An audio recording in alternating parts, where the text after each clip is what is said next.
Kasi kinakalat mo na ako yung nagloko. Tama ba yan?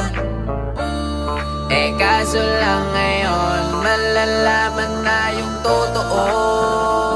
Patay ka dyan, nagloko ka rin naman. Di ka lang nahuli, pero bakit sa'kin mo lahat isinisisi? Madami kang kakulangan, alam mo sa iyong sarili. Di ko kasalanan kung hindi ka nanatili. Kaya wag mo akong sisihin, di ako ikaw ang isang nagkulang. Wag mo kong paratangan, hindi ko kasalanan.